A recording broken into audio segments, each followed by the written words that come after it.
I hate that people say they're hunting for their soulmate, and if they marry their soulmate, they'll be fulfilled, because it's feeding such a lie that like creates a reliance on emotions. Because it's like, what does soulmate even mean at that point? If you're living out marriage as the Lord designed it to be, the fruit of that is a soulmate. People get so obsessed with trying to find this perfect human, and frankly, that takes the focus off of preparing themselves for marriage. Instead, you're just hunting for like a Disney cartoon and not even asking yourself the real questions about what do you value in life? When you look to the future, what's important to you, what's not?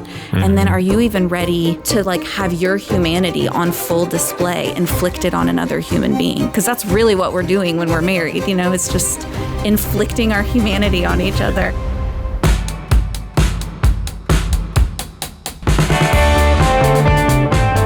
It can be on vibrate. That's fine. Yeah. Okay. Vibrate's fine. Yeah, it's on there. I don't care if it rings, honestly. He's the only one I care about, but we probably won't hear from him. He's the only one you care very about? confident. Yeah. That's it. Yeah. Look, In all of humanity. Yeah. Gotcha. I made him That would be a little intense. bit. Gotcha. Could have a couple more people. Right. Yeah. Hopefully. So you can be about a fist away from that microphone. Yeah. That's good. Yeah. Is that good? You notice how she moved the mic to her? Exactly. last time? You move it to you. Like, right? Yeah. That's good, right? I keep telling people the mic was made for man. Right. I mean, this is a fancy little arm thingy. They're kind of cheap. They don't seem I'm not cheap, super happy with them. They're okay. but you know what it could be. Yeah, well, Like, I have no reference nice point. ones are like $500 a piece. Yeah. And I'm Yeah, like, they're crazy. we're not there yet. These are like $50, $80 a piece.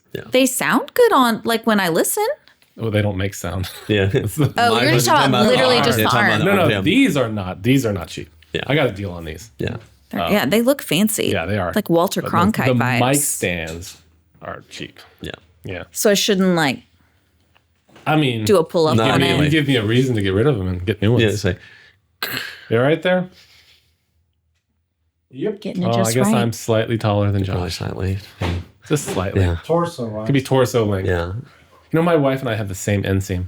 Really? Yeah. That's The exact handy. same inseam. Yeah, you never have to move the car seat when you get in there. Oh, that's Oh, that's nice. nice. Yeah.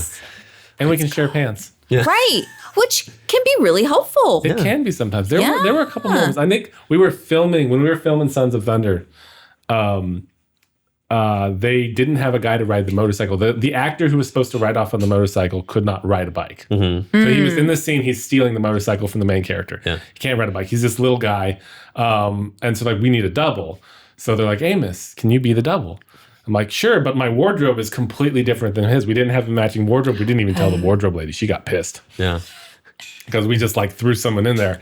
And then I'm like, Katie, you're wearing jeans. I'm not wearing jeans. We could swap. So we just went in the back of the truck, swapped pants. It's amazing. And I hopped awesome. on the motorcycle and rode off. That's awesome.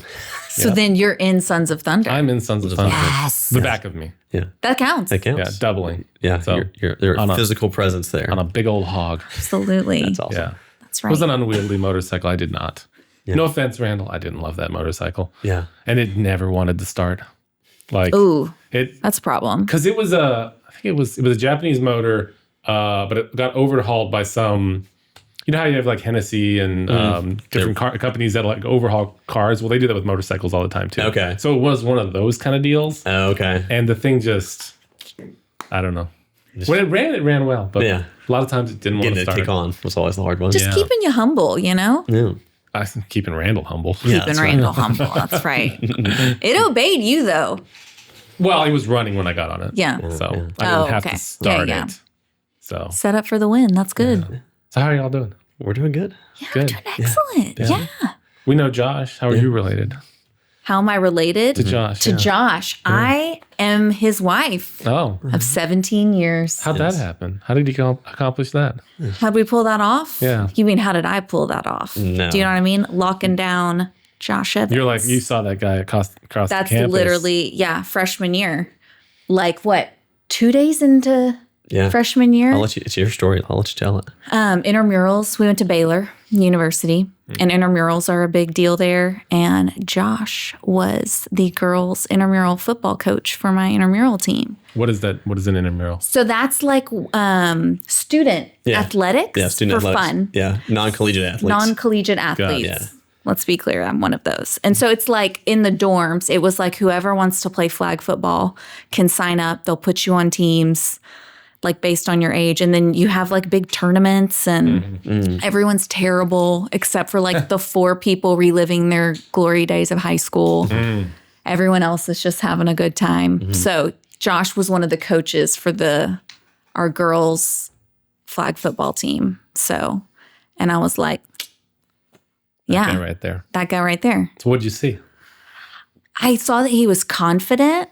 I thought he was super good looking, but I really liked the way so I was seeing him in the context of a crowd of girls. Do you know what I mean? Like, so it's a bunch of 17 and 18-year-old girls living independently for the first time in their lives. And it's like day 3. Do you know what like no one's figured it out yet. And he was so like safe, so respectful, so encouraging, not like passing out his number or like picking out favorites, like and teaching pretty much all of us how to play football. Nobody knew what they were doing.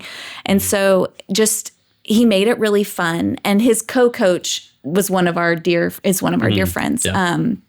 And so I just really appreciated. He was clearly like mature and comfortable with who he was and he wasn't well, you can say your real motivation. It did not appear that he was doing it just to like land the ladies. Can I ask, And what was going on in your mind during this process? I mean, I was single at the time, and so it was nice just to, be out there and meet new people. And they just happened to be all female, so that was, my luck. Not that I it was some good moves. Yeah, good strategic move. 100%. And actually, our friend, his name's Alex. He asked me to co-coach with them, and that was how I actually got into it. He's like, hey, we're gonna be coaching all these girls flag football teams. Will you come help me? And I was like, sure, whatever. And then that's how it was. But we didn't start dating then. No. So I had eyes for Josh Evans, not mutual. No? Not mutual. No, which is okay. No, it's time. He needed to get the lay of the land. So, yeah. But I mean, he's a good church boy. He was preaching from the age of 10, right? Right, I know, right? As we heard in his first appearance. So freshman year, his nickname in the dorms was Apple Pie and Ice Cream because he was the perfect all-American boy. Like handsome and polite and athletic. So, but then my frenemy on the dorm hall, she knew that I had a crush on him. So she set him up with another girl. Oh, really? Yeah. Full-blown frenemy. Yeah. So then Josh started dating her. Yeah. And I was like, well, ship has sailed. So You gave up that easily? yeah, I don't like to lose. So it was like, I got to pivot quick. And also like, I'm a catch too. So like, if you don't want to jump on the train, like time to move on. Let's get rolling. So yeah, so we ended up being really good friends for 2 years. 2 years, yeah. Truly just friends. Truly just friends. Yeah. And I was dating a guy. You were both dating other people. So, and then we ended up single at the same time. And Josh changed his mind. Well, that happens sometimes. Yeah, it does. Yeah. Yeah, you come to your senses. Yeah. Yeah. Yeah. Yeah. Just like a light bulb came on, and I was like, oh. Yeah. And Well, so, I had a similar, Katie and I had a similar experience. y'all did? Yeah. So weird thing happened with me was that for some reason when I was like 12, I prayed that whoever that I was going to get married to, that I would have like just a friendship with for 2 years, like no romantic interest. To make sure that, you're compatible. I don't know where I got this from. I'm sure I heard it from someone saying that you need to be friends, not passionate, because passion dies off and you make mistakes with passion and whatnot. So I like made that prayer when I was 12. And then I met Katie when I was 14 and she was 18. So there was obviously nothing going on there. And we really didn't become friends until I was like 19. And then everyone around us was like, when are y'all getting together? Like, no, we're just friends. We're just friends. And she's adamant we're just friends. Yeah. And then after about 2 years of that, it was like, bam, out of nowhere. During Tabernacles, it's like, y'all are getting married. Yeah. And I'm like, what? It's funny. Excuse me? Yeah. So like I That's cool though. I talked to her dad about it a few months later. He's like, that's nice. That's what he said. Yeah, That's nice. That's nice. Yeah. We were actually driving back from a job. It was the middle of the night. And like, I worked up enough courage in that moment to tell him, like, in the middle of the night, like probably 2 a.m. And he's like, that's nice. And he went back to bed. Yeah. So not even almost like a half acknowledgement, like, that's good. And then like a month later, he's like, yeah, Jane and I talk, if you're interested in pursuing it, go for it. So then I told Katie about it, and like, she's like, great, I lost another friend. Because she had a problem with that, where like guys would become interested, and then like it just didn't work out, and friendships ended. Yeah. And we were really close friends. And then like a week later, she's like, all right, I guess we're getting married. Yeah. So then like 6 months later, we dated, courted, whatever but you you already knew it, each for like other, 3 months. right? We knew each other for 8 years. Right, yeah. And both of our parents were completely on board. Like the pastor who married us was like, I'm not going to give you guys marriage counseling. If your parents are on board and you've known each other this long, you don't really need it. Yeah. And so far that's worked out, I think. Yeah. You would know. Yeah. You know what I mean? Maybe. Men don't always know. We could ask Katie. We could ask Katie. Yeah. Yeah. We need to drag her on. I was going to say, she can come next time. Yeah. She can balance out the table. Right. Yeah. So I've kind of always had the strong opinion that friendship is more important than. And something Katie said the other day, because she's been talking to a lot of the ladies in her group about this, and they came to the conclusion that you're either there's two types of marriage: people who are married to their best friend and people who aren't. Yeah. And there's a lot of people that aren't married to their best friend, and that's weird to me. It's weird that you wouldn't. Because I know we are. Like Katie and I are best friends. You guys seem like you're best friends. Yes. Yeah, we are. So we are. Yeah. But so many people grow up with such a different idea of the purpose of marriage and purpose of dating. Disney caused that. Yeah. I have big feelings about Disney because of that. Tell us your big feelings. Just the feeding of the narrative that, like, I hate that people say they're hunting for their soulmate, and if they marry their soulmate, they'll be fulfilled. Because it's feeding such a lie that like creates a reliance on emotions. Because it's like, what does soulmate even mean at that point? When really, like, we really believe, and I believe that if you're living out marriage as the Lord designed it to be, the fruit of that is a soulmate. So like, I can't imagine life without Josh, but so much of that's because it's the product of being married. It wasn't the qualifier. And so I think people get so obsessed with trying to find this perfect human, and they frankly use that takes the focus off of preparing themselves for marriage. So there's no self-reflection going on. There's no, even with our son now, we'll ask him questions of like, what kind of life do you want to build? Because it's really the time that you should be thinking about what type of life do you want to build, so that you can find someone that has the same vision and build it together.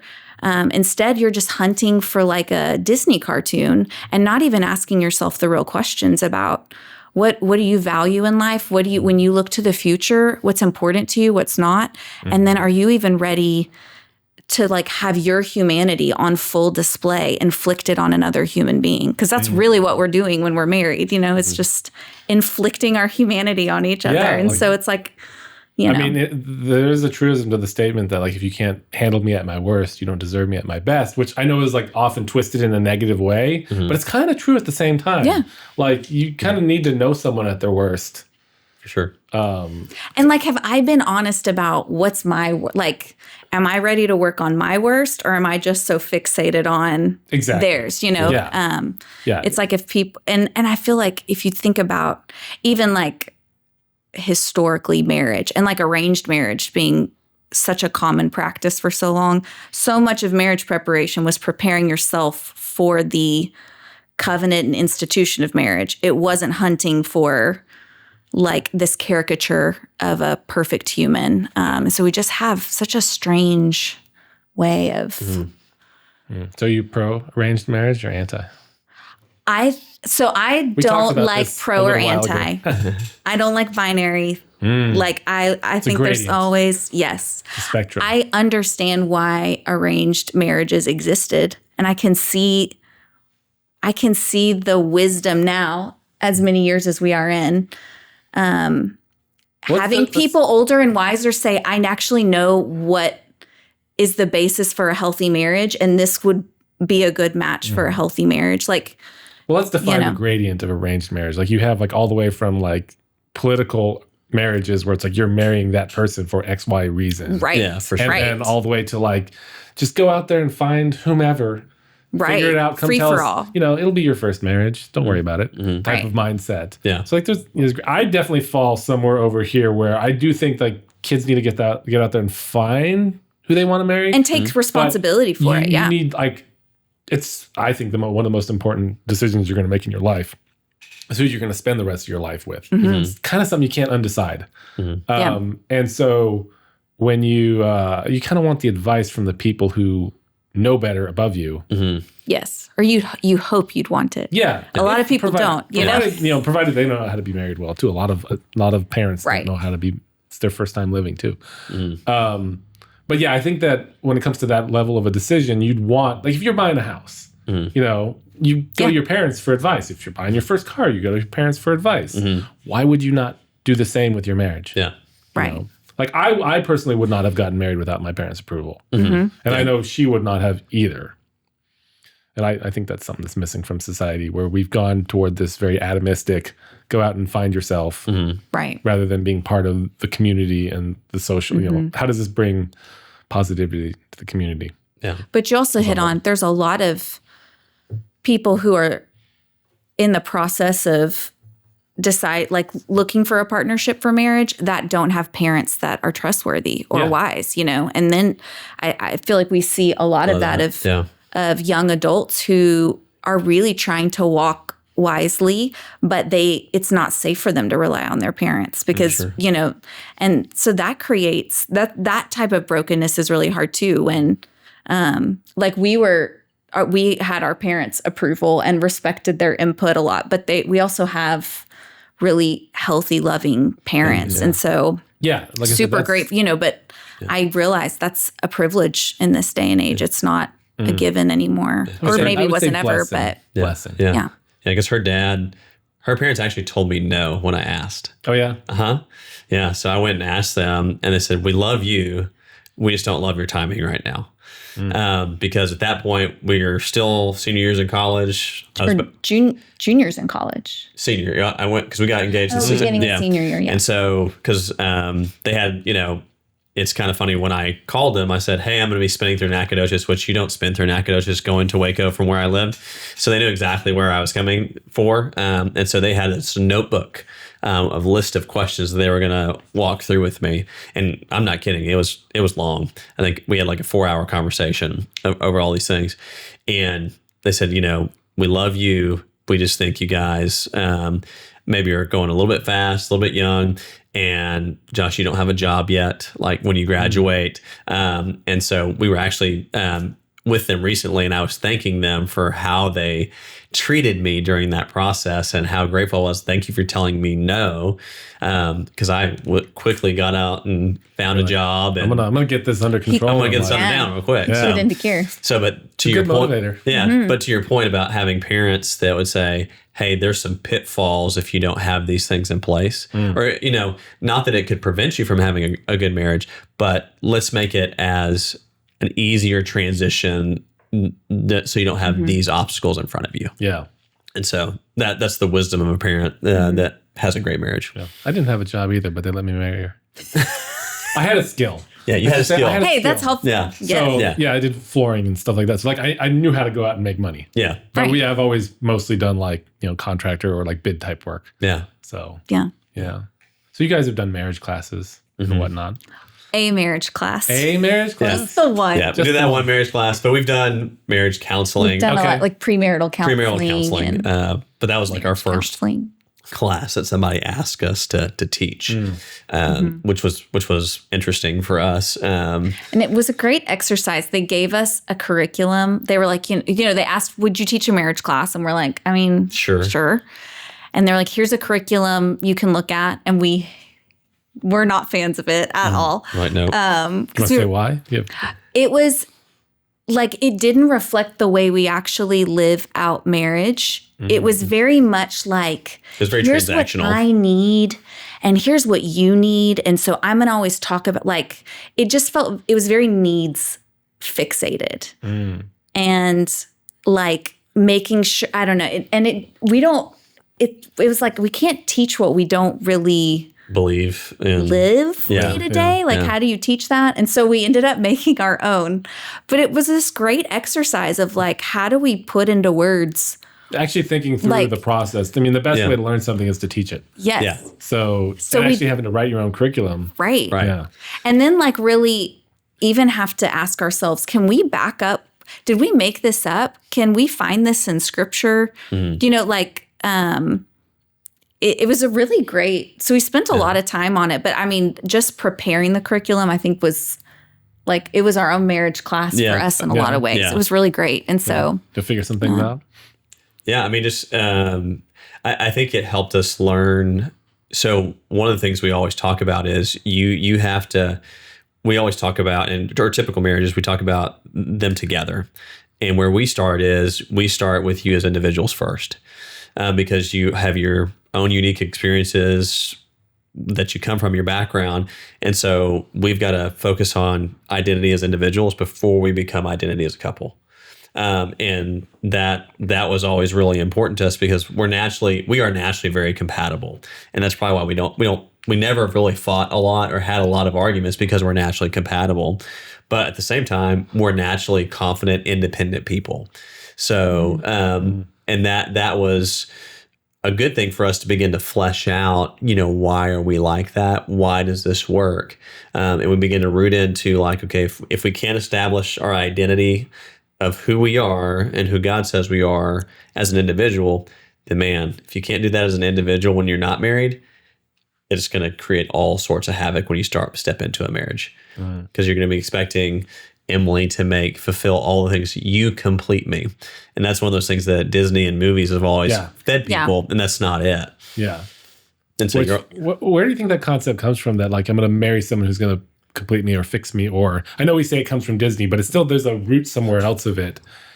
And I never had that mindset or thinking that like I was going to marry someone and it was going to make me happy. Like marriage, obviously marriage will make you happy. If you're an unmarried man who wants to be married, getting married will make you happy. Getting married to the wrong woman won't make you happy. No. do the opposite. Briefly happy. Yeah. But that idea that like you're not, this other person is going to make you whole somehow, like it seems very foreign to me. Yeah. Because I just never thought that way. Like I got married because, and the other thing is I always had the mindset to have children. Like not having children was never an option. Like I've told several people on the podcast that when I had my first child, like it wasn't a wow moment. It wasn't that like, oh, this thing like means everything. Like I'll give my life for this thing. It's everything in the world. It's my whole paradigm has shifted. Yeah. That didn't happen. Yeah. It happened before I got married, kind of. Sure. And I the only thing I can really account that to is either I have no soul, or or that was just always the way it was going to be. Like not having children was never an option. Yeah. For me. Right. Yeah. So. Yeah. I think it comes from a base human need. So take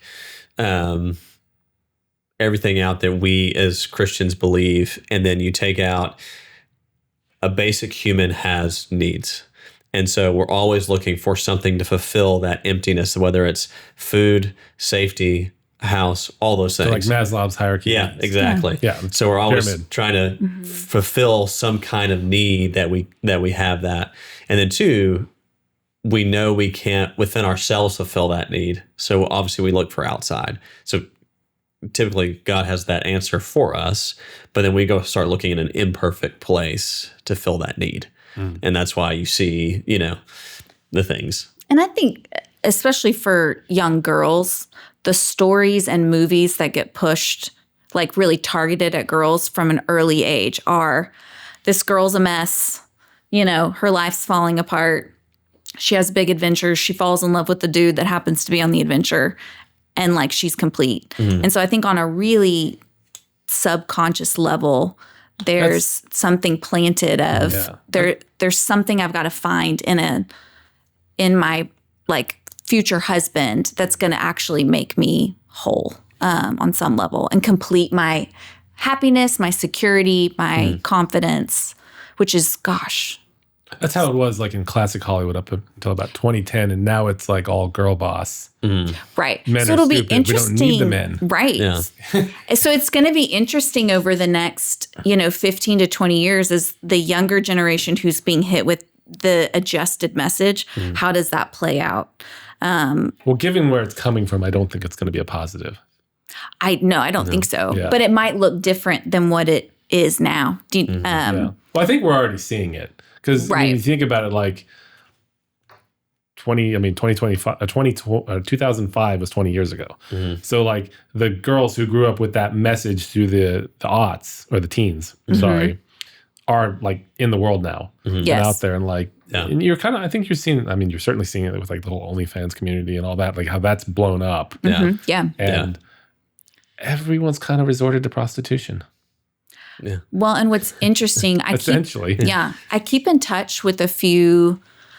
They were college girls, SFA, that I mentored or discipled, and we keep in touch. And now they live all over the country, like late 20s, most of them. And I was talking to one of them recently, and she was describing how puzzling it is because she's in this large community in a big city in Nashville. It's got a big population of like Christian young adults. And she was like, Emily, the boys don't date. And they will be in these like churches, single ministries. And she's like, it's beautiful girls everywhere who are like looking to just date, not even trying to get married, just like go to coffee or dinner. And she said the boys, they don't date. And it was just this really fascinating insight of, she was like, all of these young women who love the Lord and are trying to navigate being single and value marriage, want to get married, but it's just on the other side. There's this wall. So why do you think that is? I think I think that group of boys wasn't trained on how to like take responsibility and take the lead of what kind of life do I want to build. And now I need to go find a partner who wants to build this, has the same vision as me, and let's build it together, which means I know what I want in life in general, right? Like not play by play. Yeah. I know what I value. And now I'm like being taught, how do you confidently get to know different women and be curious about who they are and what they value, and then have the confidence to like find one that is captivating or interesting and take them to dinner and get to know them and take the lead on, could this be something meaningful that could turn into a partnership and a marriage for life? Or maybe we explore it and it doesn't go that route, and then know how to break up with a girl. I mean, those are really life skills that I think kind of skipped a generation in that they weren't taught how to date, how to get to know a girl, how to pursue her, how to discern if she's a good match or not. And obviously I think girls were getting trained on this they need to be doing the same thing. Like young women should be knowing what they want in life, knowing what they want in a husband, in dating, discerning if it's a good match for them. Like, but it seems like the young women that age are confident to engage in that discernment process, and the young men aren't. And that's been really sobering to hear about. And so I really think there was a gap somehow and maybe it was a part of that as like the female empowerment came on really strong.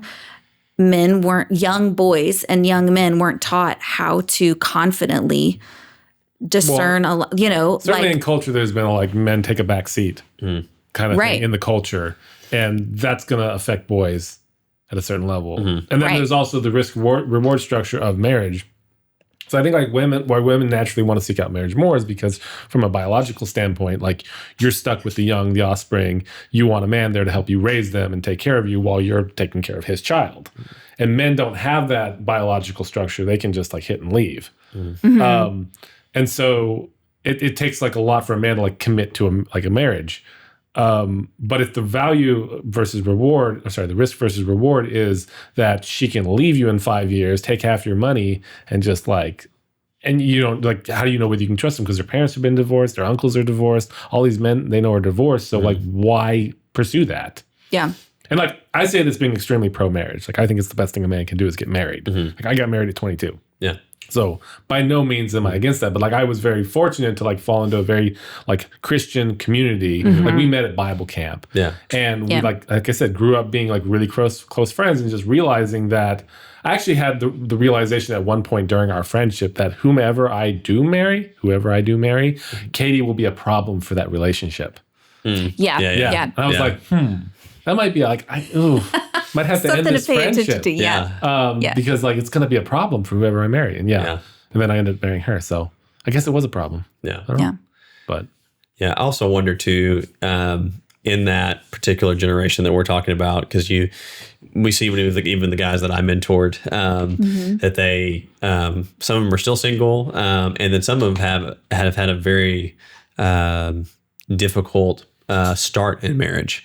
And I think when they were being raised, you had what I would call the push for equality for responsibility. So what I mean by that is so much, and even the movies back then, the girl that was pursuing the guy or was aggressive was kind of like the unicorn that every guy wanted that. And that was like the unicorn that every guy's like, oh man, she's pursuing me. That's like, because you see in that period of time, you see where like you see the nerdy guys in all the rom-coms. So he's a nerdy guy, and then he gets the girl that's way out of his league. And so I think because she pursued him, and so it gave people hope, like guys like, oh, I don't have to do all the pursuing.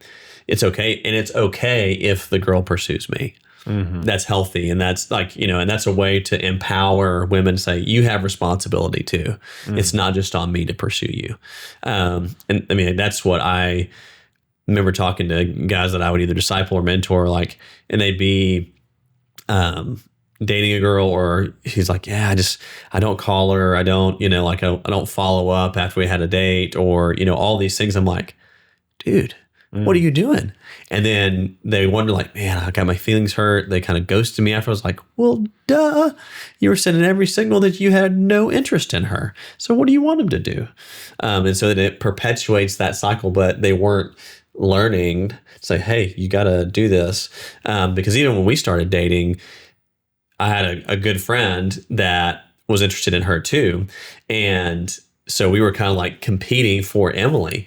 And so like, so where were you on this stance? Because like you were after him for a while, and then a couple years went by, your friends, and then yes. So I was hesitant because it was like, well, you changed your mind all of a sudden. You can change it back in 6 weeks if you want. And I was never someone just looking to date around.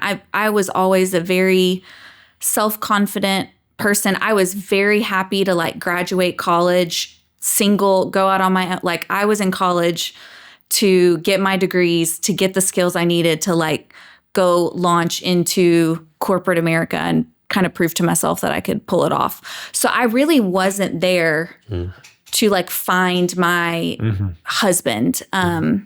So it's like when he all of a sudden changed his mind, and then this other guy who'd kind of been on the radar for a while, when he sort of made his move of like, no, I want to date you, then I was like, well, may the best man win.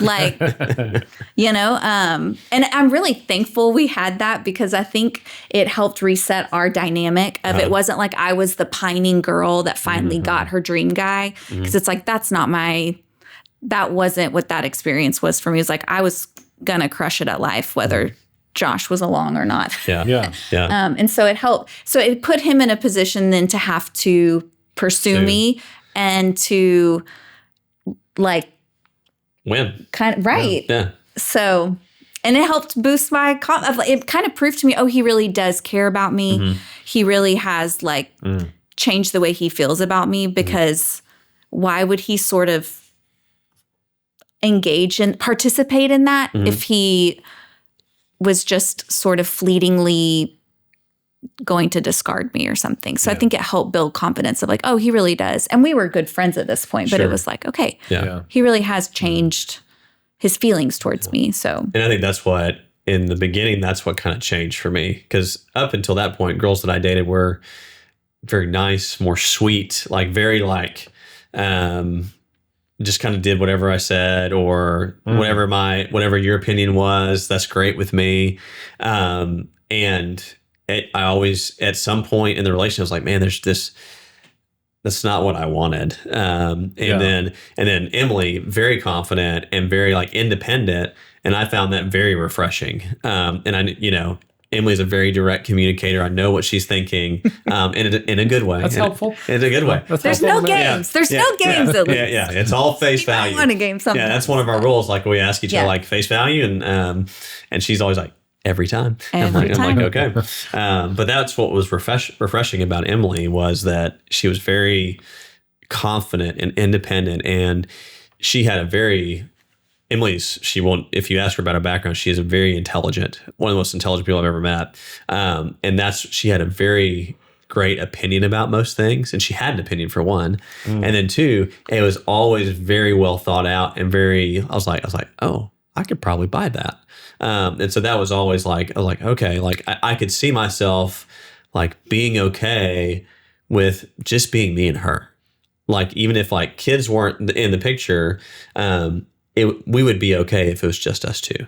And then even after, like, okay, our kids go off to college, all those things, we can retire together, and it's not like we're having to get to know each other and we're scared of being around each other. Because you see that a lot sometimes. But so that was always kind of like, I think, that flip switch for me with Emily. And so go you. Right. Right back at you. Go you. Right back at you. Yeah. We all seem like super compatible and like it's working. Yeah. Yeah. I guess what is the key to a good marriage then? I mean, it's a really broad, dumb question, but I think it's also kind of an important question. Yeah. It's going to be like, we looked at the divorce rates yesterday, and it was like 40% right now, 45% of all first marriages. It said first marriages, which I was surprised. Yeah. Right. Because it's just like, it doesn't seem accurate. It's like gut wrenching. I mean, it could be. It's fun because we had to ask ourselves those types of questions when we made that marriage class curriculum. Otherwise, I don't think we would have ever talked about that. And I think kind of what Josh was referencing earlier, I think what's been the key to our marriage is we took so seriously our individual identities in the Lord, like not just the universal calling of all believers. Like there's these universal identities that we all carry when we follow Jesus. But then he also says that like we are his workmanship, created in Christ Jesus for good works, which he's prepared beforehand that we should walk in them. Not will walk in them, but that we should. And there's a few other places, like, and even when it talks about the way the spiritual gifts are given in different measures to different people, we have these individual roles that we play in his kingdom that are very unique, individually designed for us. And what we found is us really learning from the Lord, like, who am I, Emily, to the Lord, and what is my role in his kingdom, in this community, that whatever space I'm in, whether it's my marriage or whether it's at church or with our son, what am I bringing to the table that the Lord's put in me? And then what's those same questions for Josh? Right. And that journey, I think, took us naturally to a place where we've really released each other from the obligation to complete each other. Josh doesn't owe me really anything. I know who I am.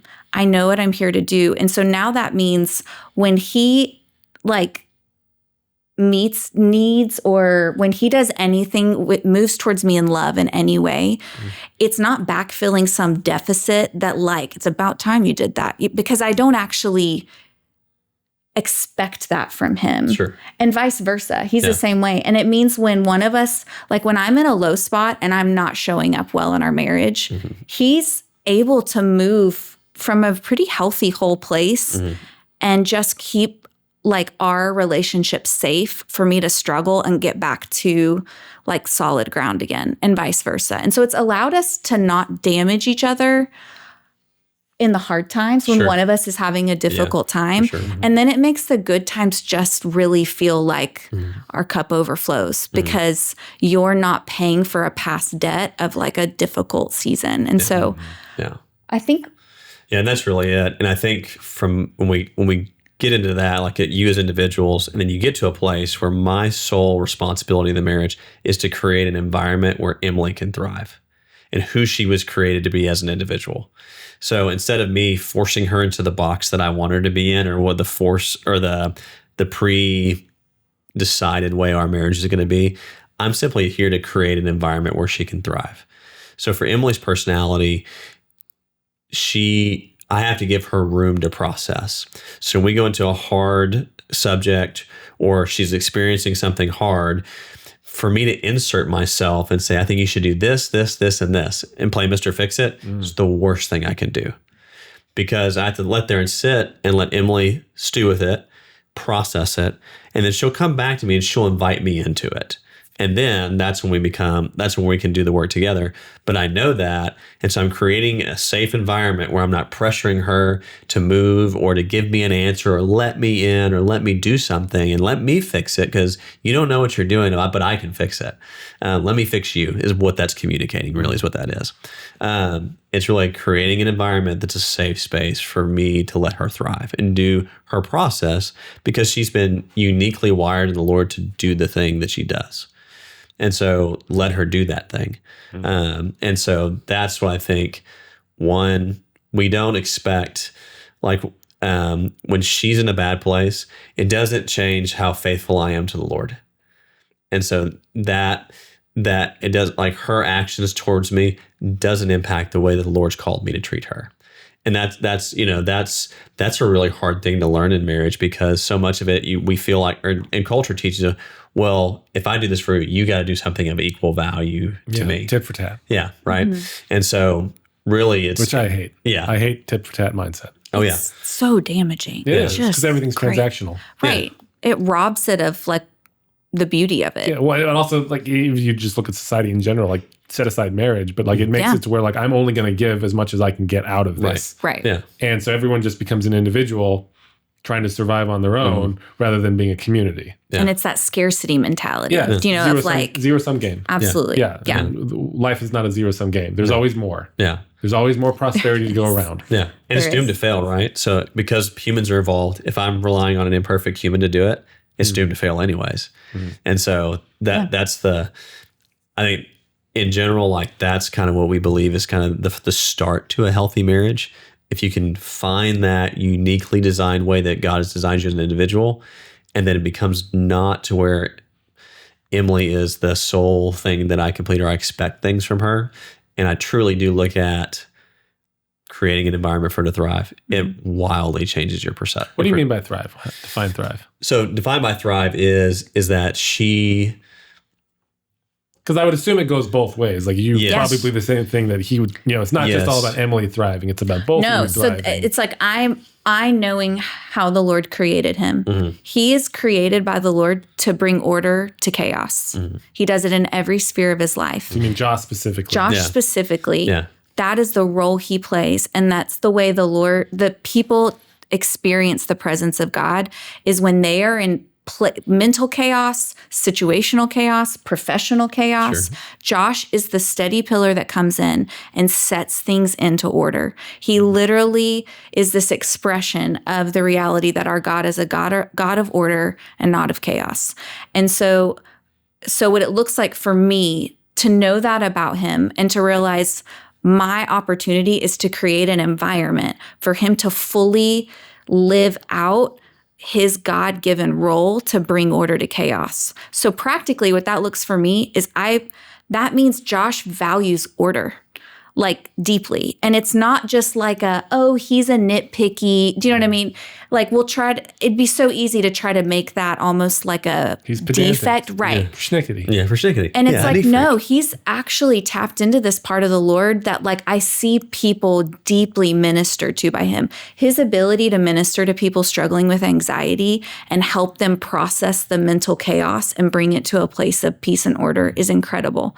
But so practically for me, that means I prioritize our house being orderly.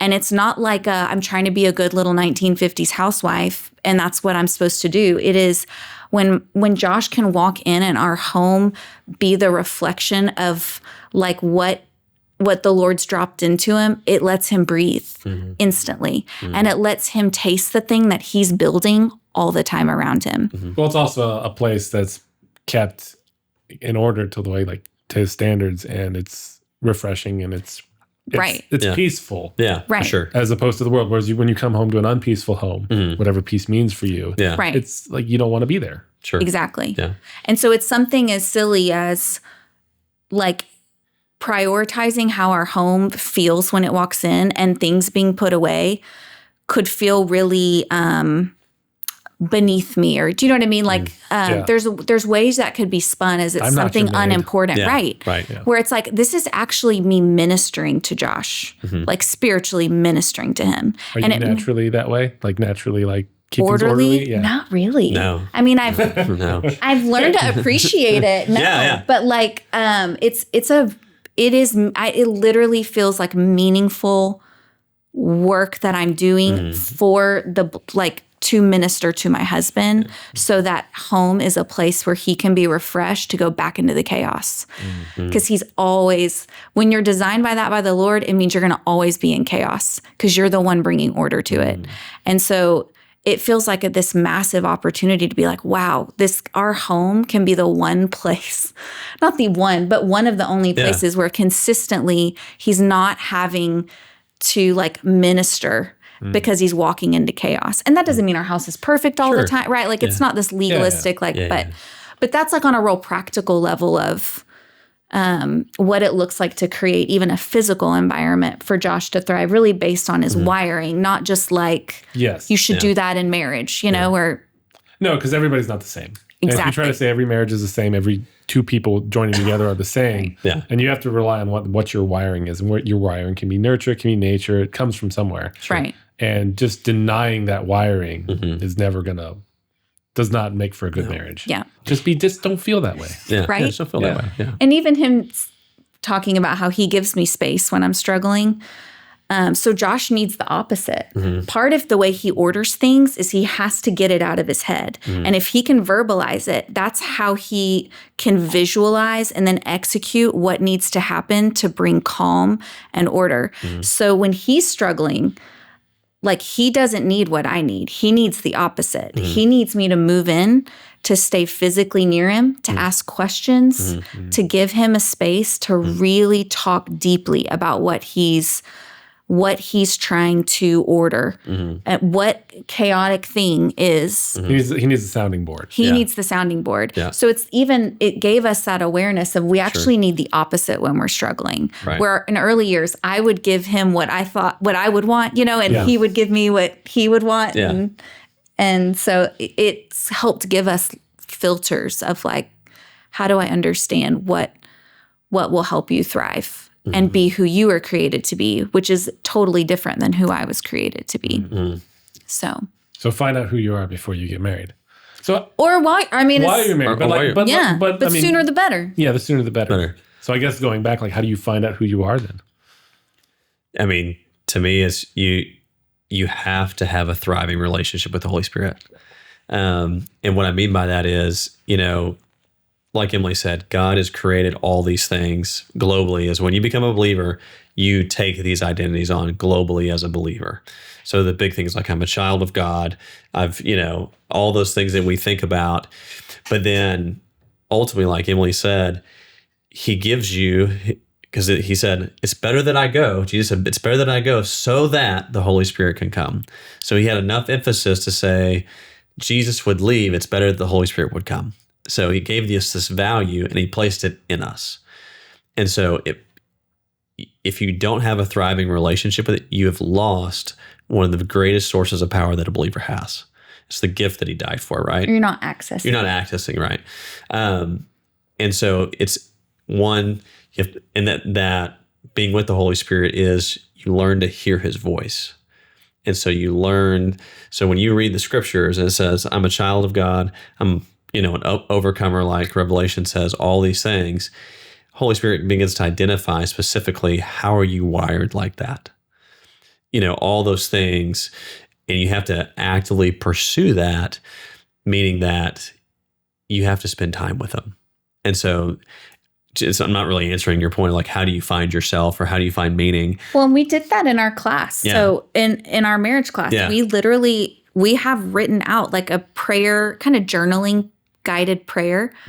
And we always start with thanksgiving, praise, trust, based on Psalm 100, verse 4. Enter his gates with thanksgiving and his courts with praise, where you're really clear, like we call it shaking off the dust of the earth, thanking the Lord really specifically for whatever comes to mind, praising his unchanging attributes.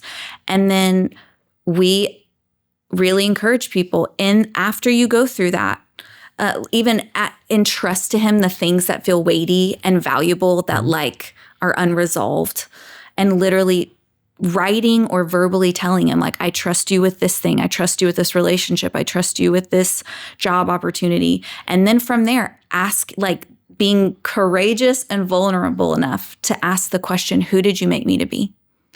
And then we tell people, ask the question and just start writing down the first thing you hear. And if you don't hear anything, that's okay.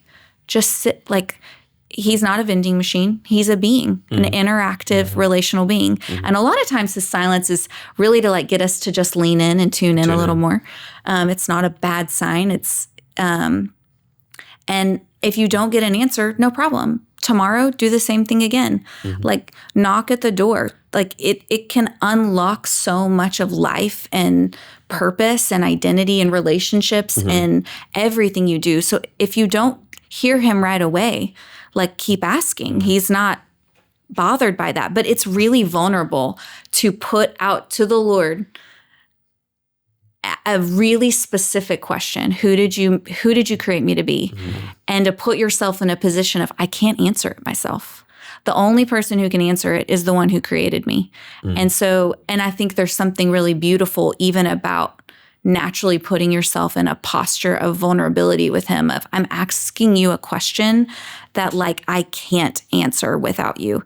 And it's amazing how consistently, even people who don't have a lot of background and experience in hearing the Lord's voice, and they're not reading a bunch of prophecy books or going hard down that road, how many people actually get an answer to that question? They get mine's a picture. They'll get these pictures in their head, and then we it's write it down. And then what a beautiful thing to starting your quiet times with the Lord of let's go back to that picture. Teach me what this thing in it means. What does this part mean? And beginning to have this really beautiful journey with him of unpacking the depths of who you are. Or in words order from chaos. It gave Josh this opportunity of what is chaos? What is order? Yeah. And you can begin to have all these really intimate conversational interactions with Holy Spirit about something he's really excited to share. And so we did that in our class and found it super helpful. It's really amazing what people discover. And then when they hear it, all of a sudden they start connecting dots of, this is why this thing happened. I did this way, and this thing people have always said about me. Oh, that's why that is. And you just the light bulbs that go off is really beautiful to see. So yeah, and I think it gives you confidence when you face hard things. So obviously, with my wiring for bringing things in chaos to order, inevitably those places are very difficult and very frustrating, and it's just a difficult place to be in sometimes. But what it gives me the reminder that, Lord, I know you've made me this way, and so I know you'll give me the grace to push and to get through this, and you'll give me the wisdom to see the difficulty in your perspective so that we can move past this. And so I think it allows you in humility to say, God, you created me this way. I didn't make myself this way. You created me this way. So I know you'll give the grace to give me strength to push forward when it's long hours or when people have experienced a tragic loss. And sometimes I've been in a situation I don't have the words. And I'm literally talking to the Lord in my mind saying, Lord, I need you to come through because I do not have the words. And so I know you've put me in this place and for a very specific purpose, and I trust you. And because I trust you, I know you'll give me the grace to tell this person who's had a tragic loss of what to say, to provide them comfort, because that's what they need. And so I think knowing that identity in the context of that, but also in marriage, when things get difficult, if you can root yourself in that, I know you've done this for me. I know you've made me this way. It allows you to come from a confidence of who God said you were and is, to push through when those things are difficult. I think that's the most meaningful thing for me. And I'm so grateful for her because she can articulate it so much better than I can. I mean, you see, she just has it. You're doing a pretty good job. He's doing great. Yeah. Oh, yeah. But she's able to put to words things that I can think of and kind of piece it out, and then she can articulate it. And so, but I think, to me, that's one of the greatest things of knowing your identity that way. And once you know that, where you can come from out of that. For me, specifically for her, my wiring, but like for Emily's wiring, her image is her as a tree, and where she's got little creatures living in her tree, and she is hiding them from the storm, and she will weather the storm while they rest. And so that, it used to, like, for me, order to chaos, I always didn't like people when they would come into my home. And then we ended up having 2 college students live with us. And so you had this amazing experience where it was an invasion for me at first. And then all the friends come over. You know, what has happened to my life? Yeah. And then we get thrusted into college ministry and more people come through our door. You got to bring some order to that chaos. Exactly. And then even when Mosaic started spontaneously, overnight, and Josh is an elder. And I mean, we'd have people that were hurting and confused and trying to understand what's going on. And so, But me knowing how Emily was wired was helpful during that process because I could see why. And so it allowed me, when she brought people into our home that were hurting, and she was giving them care and giving them a place to kind of get sorted, and be able to go out and shelter them from the storm and then send them back out on their way. It gave me the grace to say, I understand why she's doing this. I understand why it's important, because she's fulfilling her God-given purpose. And so I can look at it like my annoyance is a fleshly response, and me not recognizing that this is God's purpose in it. And my flesh is actually partnering with the demonic to stop doing what she's meant to do. And so that's how it works back and forth. When I know what she was created to do, it gives me that perspective to say, okay, this is annoying to me in the moment, but I understand why. And then it allowed me, when those same people that were there had chaos in their life, and they, we were able to minister together way more effectively, because we would talk about it afterwards, like, hey, you should think about this, or you should think about this. And it allowed us to minister as a team. Yeah. And we found out that we're actually pretty good as a team, sometimes even better at a team, because we see from different perspectives and we're wired differently. And it wasn't, hey, this is my person to minister. Get away. It allowed me to say, like, hey, I need you. I need you in this. I need your perspective. Yeah. So I think that the interchange of knowing each other, what God created her to be and what me to be, that's where I think the rubber meets the road in a practical standpoint. And then how it, for an individual, why you're wired and you know what you're doing. Because, I mean, I'm telling you, if a person comes to Emily with a problem, I mean, she'll move heaven and earth to figure out, how can I support you? How can I do some way to help you? Because if she sees somebody struggling, she's the first one to do the practical thing, the thing behind the scenes, the thing that's not fun to do. Like driving down to see a friend of ours when she was her daughter was in the hospital, and you just drove down because she needed somebody, because her husband was in the oil field, was away, needed somebody there, and she did that, but. And so I had to readjust my schedule, make sure I could pick up Whit from school and do all those things. And in the moment, I'm like, oh gosh, I mean, she's going to a hospital. She's going to be cared for. But in the moment, I was like, oh, I know why she's doing this. So yes, I'm happy to rearrange my schedule and then go pick up Whip. And it just gives you that framing point of like, man, she's doing good work. So, hey, if it's a little bit annoying, I got to get a little bit early and not be in my routine, got a little bit early. So you disrupt my coffee time that I love. It just gives you that frame for all those little annoyances that you see a lot of marriages bicker over. And then it's like, man, don't let those things distract you. So I think that's where the rubber meets the road, and why it's so beneficial. So is that care in your hardwiring then? Caring for people? Yes.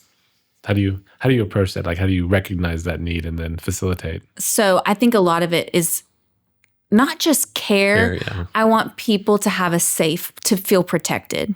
I think so many people that are hurting just feel completely like they're just completely unprotected and getting pummeled. And so I really rely heavily on Holy Spirit. I was a cessationist. I didn't think he spoke or moved up until about 10 years ago. Yeah. So it's not like I've done that my whole life, but the last 10 years have just been like really obsessed with like, I want to recognize when you're speaking to me so I don't miss it. And so even as he's allowed me to understand how he created me and like why he created me to be strong and confident, like that's not just to be like, woo woo Emily, but it actually helps root me so that when people are struggling, I can maintain who I am while I'm caring for them and while I'm trying to create safety for them to really get to bring whatever they're struggling with to the light and really allow the God to work in it. But usually they need help. People need support. They need a human to sit beside them or feed them or like on the most, I mean, a lot of it is people in my home feeding them, sitting with them, making tea, and like just allowing them to be my sole focus, and talking through their life, being curious, being invested in how they're doing and how their relationships are doing and asking them questions. And there's a lot of people who don't have anybody actively invested in their well-being, and they may be married or but they're just kind of they're it's just them. That's what it feels like for them. And maybe a therapist that they're paying by the hour. Exactly. Yeah.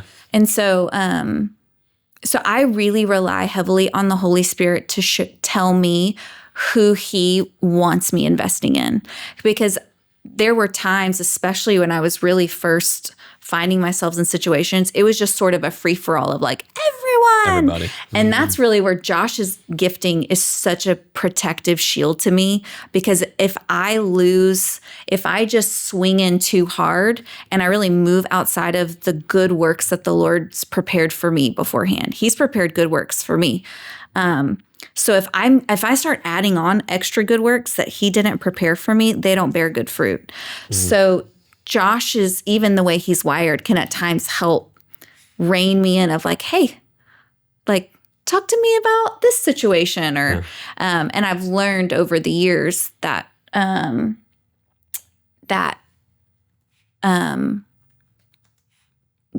it's really important for me to stay focused and invest deeply in the people that the Lord's told me are the people that he's prepared for me. Like they're my work to do. And not that they are work or even projects, but it's like, this is where you need to focus your time.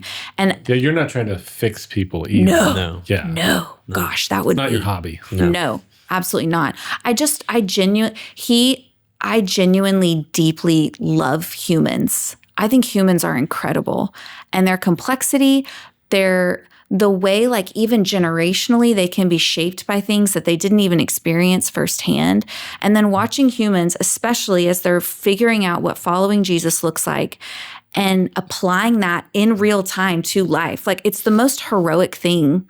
And I just am amazed at people's strength and resilience when they're making mistakes, when they're figuring it out, when they're grappling with things that have been hardwired into their brains their entire lives, beliefs, labels, watching the battle to really cleanse that is so admirable to me. So they're not anyone that I've gotten to like really walk alongside is really me just sort of being in awe of how strong they are from a really sincere place. And that's because the Lord's wired me to see them in that way.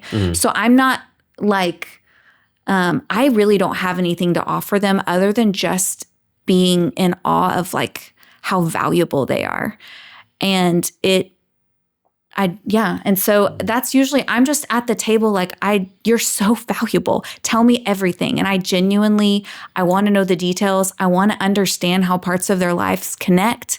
I want to help them connect it to scripture or just the Lord's perspective on things if they're working that out, and give them a sounding board, give them someone to have a conversation with. That's not going to tell them what to do, but may just have perspectives for them to like marinate on. And so it comes from a really natural place, which is, I think, why then I can go like overboard because I so sincerely, if I could do that with every human, it'd be like just the greatest thing ever. But then there's like time and energy limitations and you should get on all the other internet. things. You can get connected to everybody. Oh gosh. See, well, that's what's funny. I don't have social media because that type of, it robs me of the humanity. I don't like connecting with people online. I don't like texting with people. I love Marco Polo. I don't know if you're familiar with that app where you send like video messages, because I'm like, I'm getting a part of their humanity. I'm getting tone and cadence. And I will only, if someone tries, like I've literally offended people because they're texters. And I'm like, I don't want to have a conversation over text. Like, it's just like, I want the human. I don't want just like words. It's funny, Ben will send me voice messages every now and then. I think if we start to get like a little crosswired in our communication texting, he'll send me like a 2-minute like voice message. Okay, this is what I really meant by that. Yes. Don't miss Right, Ben? We haven't acknowledged Ben in this episode so far. I just want to know what kind of tea we're drinking at these get-togethers. A cold tea, hot tea? What are we drinking? Usually hot tea. And we've got a little, tea caddy. Yeah, tea caddy. Yeah. Like a tea bar? Yeah. What's your preferred tea? I love lemon ginger tea, like herbal tea. Yeah, I like English breakfast or Earl Grey. And so, I mean, loose leaf tea. I mean, we like that a lot. I'm black tea with milk and sugar. Yeah. Quality. Can't go wrong. Solid. Yeah. Yorkshire Gold. Yeah. Okay. Proper. Yeah, we have to get it from Amazon. Nowhere else you can get it from. So, the one thing I would say about Emily, and maybe in a different word, you are uniquely wired to see people or make them feel seen.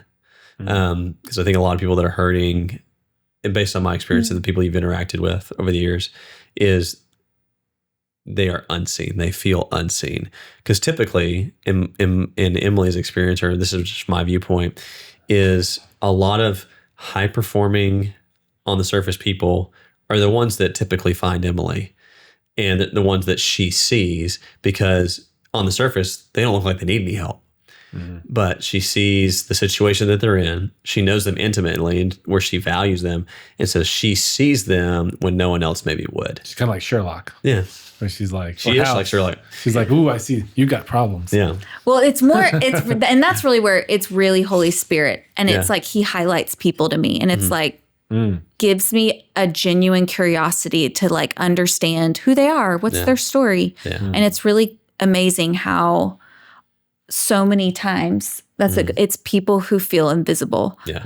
And you would never think that. And it's not even like they just need someone, a human being, to be genuinely curious and interested in their existence. And social media has only made that worse because we're all just stuck in our phones and we're not connected to anyone. Right. Right. To the point, like I hear stories because I suffer from a little social anxiety, but I'll hear stories about people not being able to go into a restaurant and order. Like, a 20-year-old, I can't go into that restaurant and order because I have to interact with another human being that I don't know. Yeah. And like that kind of blows my mind. Yeah. Because again, like doing flooring and stuff like that, we would go it was residential. We would go into people's houses that we never met all the time. Right. Oh, yeah. And like we're emptying out their closets and like we see all sorts of stuff. Yeah, for sure. So like you just get kind of used to dealing with customers. But the atomization of individuals that we've had through social media and again, disconnection from the community and others. I think it's a serious plague. Absolutely. And even it seems like it's trained people of, I'm going to sort of like blurt out digitally random opinions or thoughts or like moments of my life. And then my values based on how much response I got. Yeah. And all of a sudden that's these like kind of random sporadic blurts, digital, like posts of just random stuff that's stripped of context, stripped of humanity, of connection, of relationship. And so it's not, too. yes. Yeah. It's so isolating. I just don't, I'm not a huge fan of it. Maybe we start using Marco Polo. Marco Polo is the best. I've never heard of that. So it is amazing. Yeah, it's great. And it's free, Yeah. which is also my favorite thing. It's like if FaceTime and text messaging had a baby. Not that Marco Polo. Marco Polo app. There it is. It is. The little beach ball. We Incredible. played the game in the pool where it's like, you got your eyes Marco. closed, Yeah. Marco Polo, and you try to find, or the one yeah. person has their eyes closed. Yeah. But I love Marco Polo. What you mentioned also about their strength in overcoming. Yeah. And I mean, as a man, I know there's definitely that idea. Like if you show people your problems, they're going to think you're weak. Right. And they're going to want to fix you and make you a or they're problem. going to want to tear you down. Yeah. Yeah. Yeah. Like from a male perspective, like that's a weakness I can exploit, or I won't look strong enough. Like, going back to your point, talking about like the praise of man. If you show your weakness, you're not going to get praise. Praise, correct. Yeah. And then recognizing that there's a lot of strength in actually displaying your problems with the right people. Obviously, trauma dumping is its own problem. Right. Yeah, for an sure. issue. Yeah. But being able to like process that and finding the right person to process with it, and like, there's strength in overcoming. Absolutely. Yeah. Absolutely. Humans are just I get why Jesus died for humans. It makes so much sense to me why it was worth it to him. Sometimes I will just, like even at church, I will just be overcome with emotion looking at these faces and just how each one is so complex and resilient and like, Well, everyone's the main character in their own story. yes. And they all should be I'm like, I want to know every story because it's really, I don't know. I just think humans are the most valuable thing in the world. And so. So where do y'all think good marriages go wrong? Or do good marriages go wrong? Or is it for sure. Like good is a state of being. So it can, and states can be but a marriage, dynamic. I guess when I say good, I think a marriage is built on a good foundation. Yeah. But in general, like a perceptively good marriage, when it people look like they were fine and happy, and then all of a sudden they're getting divorced. What's y'all got? I mean, you've done counseling, you've done a class. Yeah, A class. one. A class. I think Loaded question. Right. Yeah, loaded question. I honestly think a lot of it is subversive in nature, and it starts off on these little things. In the same way, I would say the way poison works. A little bit comes in, and then as it's circulated through the body, it grows and grows and grows and grows, and then poisons the whole thing. And so a lot of it in my mind starts with pride, and it's subversive. It's not an overt, like, look at me, look at me, look at me. Pride is you're seeing yourself as you're either self-reliant or you can overcome on your own volition, and you fail to realize any responsibility of your own, because it begins to think, like, I always think about it as, if my first allegiance is to the Lord, so if I truly love him, I'll do what he says. And so am I doing that first? And typically, if I'm doing that first, this is going to get a little bit easier, and there's not going to be that room for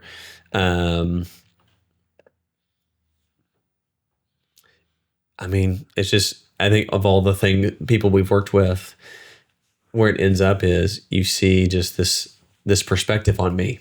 This is how you made me feel.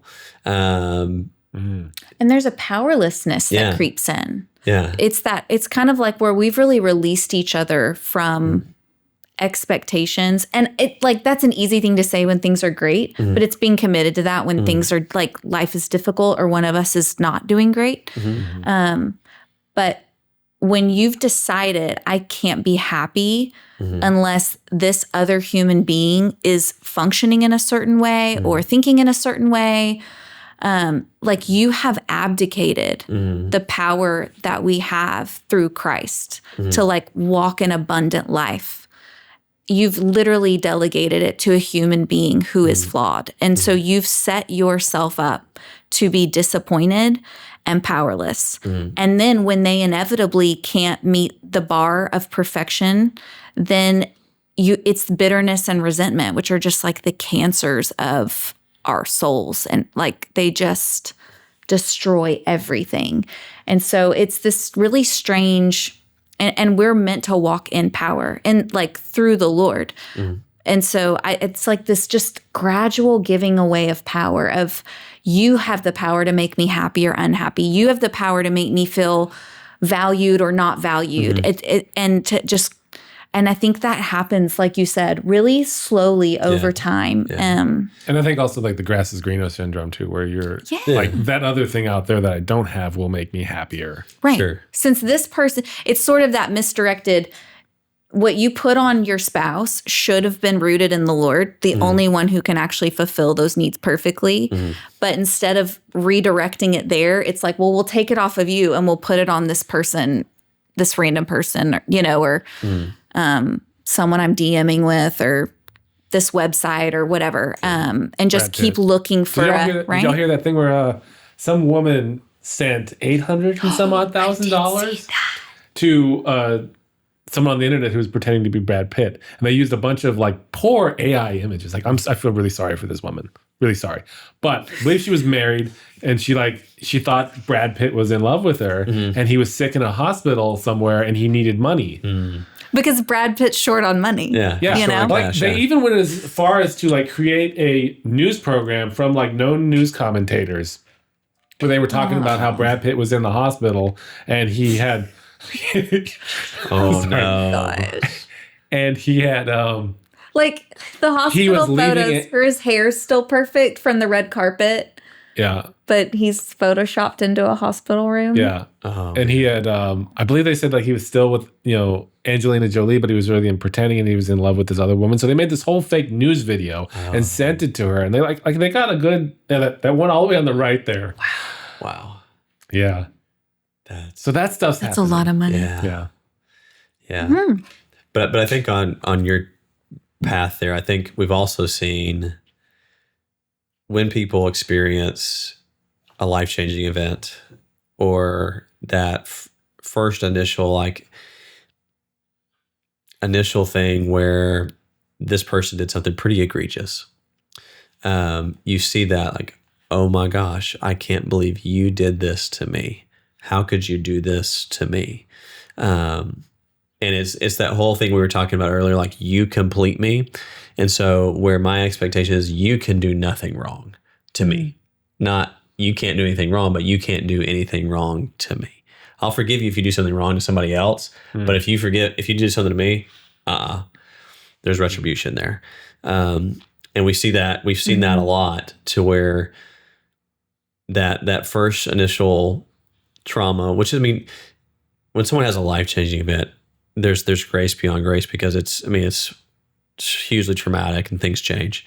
But you see when they come out of that, because you're both in a state of just pure chaos and you don't know what to do and you're just kind of lashing out because you're grabbing for some sense of order and peace and safeness. And when the other person's not giving it to you, when your sole reliance is not on the Lord and the other person is your safety net and they don't do that, it just crumbles. Everything starts. And so I think to your point, like if the foundation is where you are not rooted in your identity uniquely, individually in Christ, that's where I think it goes wrong. It has the potential to go wrong. If you don't have as a foundation, I think it's either going to be really difficult and you're going to stay married because you're embarrassed to get a divorce, or you're from an extremely religious background. You're not going to do that just out of principle. Or the kids. Or the kids. Right, yeah, or the kids. There's all those reasons like you're just going to. Which is honestly a pretty legitimate reason to stay married. Yeah. Yeah. So, you've got all those reasons, but without that foundation, those are your reasons to staying married. And that's why you're not happy and, all those things. And happiness is, you can go all, define happiness and what that means and all that kind of stuff. Yeah. It's like we're guaranteed the pursuit of happiness. Yeah. Not happiness. Yeah. But, so I mean, I think that's, to answer your question, I think if you don't have that specific foundation, I think you're at a disadvantage when you start, in my opinion. May not go bad, or I'm not saying that's the end all, but you definitely have a disadvantage. Yeah. Yeah. Because marriage is hard. No doubt. Well, yes.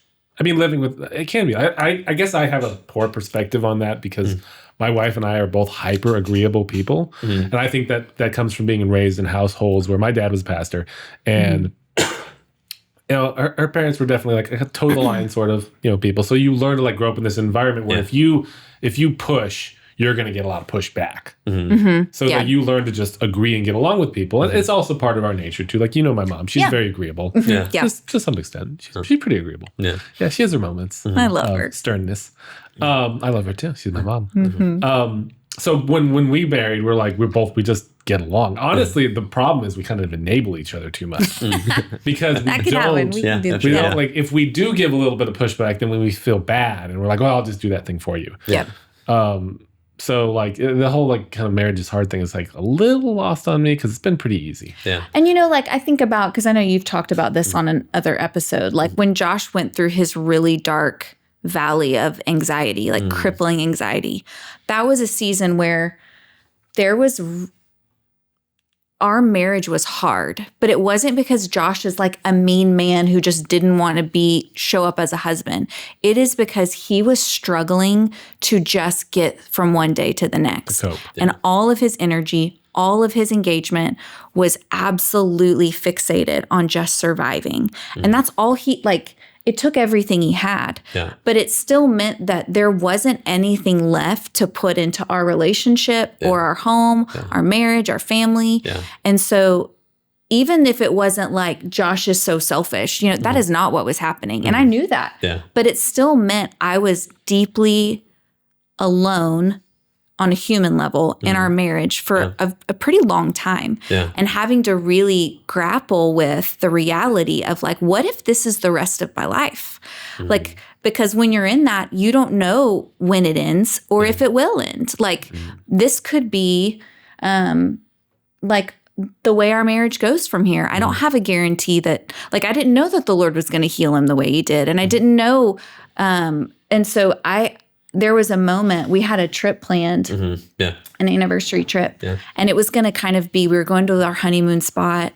We had our son with grandparents, and it was supposed to be like the escape from reality. We're going to go back to this sweet, happy place where we have all these memories, and maybe Josh can like come up for air, and we can just be what we were, when before. things were easier. When things were good.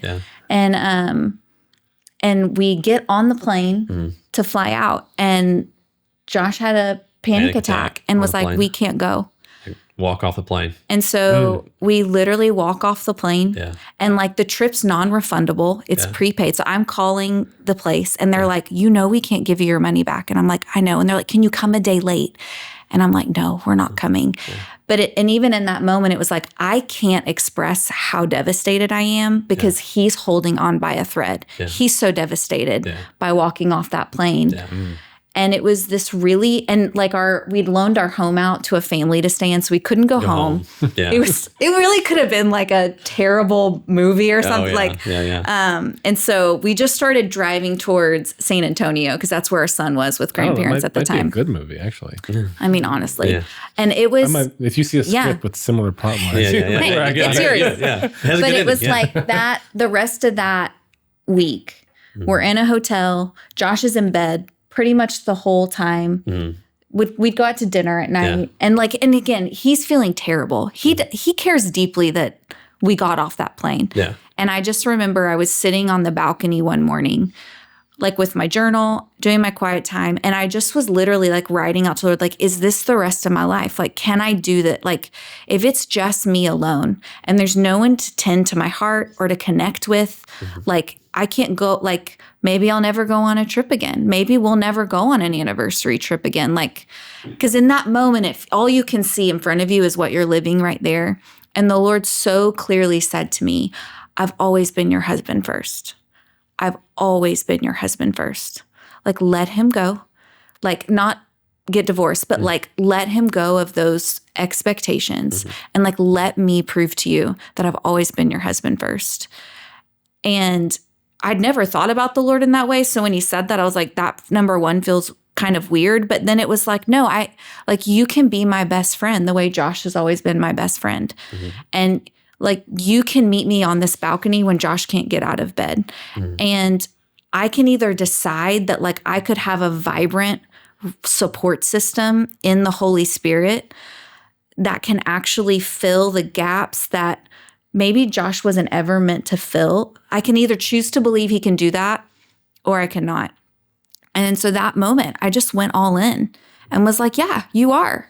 And so if Josh can never function as my husband again, it's okay. Like, I'm okay. And not just in a suppressive, like, I'm tough and I'll get through it. But like, no. I have like my first husband. I'm the bride first to Jesus himself. And I can actually talk to him and engage with him and spend time with him in a way that I wish it was Josh, in all honesty. But if it can't be, it's okay. And it was like maybe a month, couple months later when the Lord healed him. But it was this moment of reckoning I got to have that was this really honest, if the rest of my life, Josh's like purpose is to survive and that's all he could give, can I actually be okay? And so I think so much of even, and there's been times where I've been in really dark places. Sure. Like Josh has lived his version of this where I was under like dark clouds of pain and couldn't show up for him and was really my pain comes out as anger and just angry in general, not at you necessarily, but just angry. And him having to really, it was sort of like not an easy resolution point, you know? And him being the most steady, faithful man to me, not trying to fix me, not just picking at every day that I let pass, that I'm just like stewing and wrestling, waiting for me really patiently, so peacefully, because he was walking in his own version of what I'd got to like have with the Lord on that balcony that day. And so our marriage has never been hard because like we're mean to each other, but it's been hard in that we've both struggled to be our full selves at different seasons of life. Sure. You know, and for like extended, not like a bad week, but like a bad couple of years. Yeah, you know? for sure. And I can certainly relate to that. I mean, obviously, like, our marriage isn't all roses. I think that she, like right now, she's on her 5th kid who's 6 months old. Right. Not sleeping well through the night. Like there's struggles like that happening. Sure. Yeah. I have it pretty good. Yeah. Whether she has it good or not, she'll have to say for herself. But yeah, like, I know what you're saying. Yeah. So I think that's where we feel like we've had to really live it out. It hasn't just been like, it's easy and then we have opinions about but you're marriage. stronger together because of that. Like again, I mean, getting married young, you grow together, you go through the hardships. Yeah. And then you get like, I mean, very hyper attached to one another where it's like your life is not complete without that other person. Sure. Yeah. You know, To a when you are degree. that like one flesh. But I think it is. but if I lost him tomorrow, it would be the greatest tragedy of my life. Exactly. But like, I will be okay. Yeah. Because like, I don't need him. I love him with every fiber of my Josh, being. She doesn't need you. Yeah. Do you know what I mean? And I think it's the same way. I know exactly what you But mean. it's like, I was about to make a funny comment. I was like, but I oh, mean, man. like, I think that's the hook that destroys marriages. Yeah, for sure. Is a good marriage means I will be incomplete without you. Yeah. And it like sounds so Disney pretty, and it is such a little hook to just get you gradually like taking the perfect faithfulness of the Lord and putting that responsibility on a human, you know? Yeah. On an imperfect human. On an imperfect human. Yeah.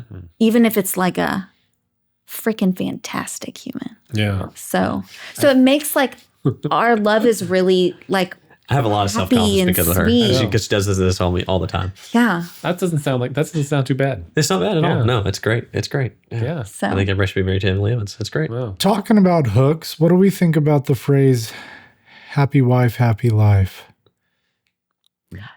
I think the first thing that comes to my mind is that passage in Proverbs. There's a couple of them that talk about like nagging wives are worse than. It's better to live on a rooftop than in a house with a brawling woman. Thank you, that one. There's another one too, right? There's a couple in there that really, but I think Depends. Oh, sorry. Go ahead. happy wife, happy life. I think is a bit of a perversion of what Josh talks about a lot, which is creating an environment to thrive. Yeah. If you're invested in creating an environment for your wife to thrive, it's still on her to thrive or not. Yeah. It's not, you haven't taken responsibility for her health and wholeness, but you have a part to play in, can she even access that easily? Or have you put her in the pit of hell and she's clawing through Sheol to get to it? Like, that's on you, bro. You can certainly make life worse. Yeah. Yeah. But like, It depends. I think there's two sides to that statement, and you can take it like you can't possibly be happy unless your wife is happy, which is inaccurate. right. Yeah. But also, life's not going to be easy if your wife is always unhappy. Right. Yeah, for sure. And at some point you do like maybe ask the question, Yeah. do I play a role in this? Yeah, Is there absolutely. something I could be doing? Not to fix it, but just to, Yeah. And I think it's more of it's a, I don't know if you're using the right word, but it's more of like a practical anecdote for everyday life. Is like, I can think of, if I know that Emily has had a hard day or it's been a crazy day, there are some things that there's going to be subjects or some things that I know I'm not going to do when I get home. yeah. There's these things that I go through. I'm like, okay, I'm not going to do that. I'm not going to talk about that. Or like if I've had like an egregious day at work and it's been, a crap show of just all sorts, and she's had a hard day, and I'm like, she can't handle this, because it'll just stoke the fire. And I'm like, She already said she expresses it through anger. So. yeah, Yes, exactly. yeah, Yeah. yeah. And because I know that, Spicy. I'm like, no, let's not do that. But what I would say Wise is man, that's me listening to Holy Spirit. Because if we truly believe he's in us, then he's always speaking to us. And he's always a part of our thought process. Now, there's things that I'm practically going to learn as a human, because humans are pretty smart.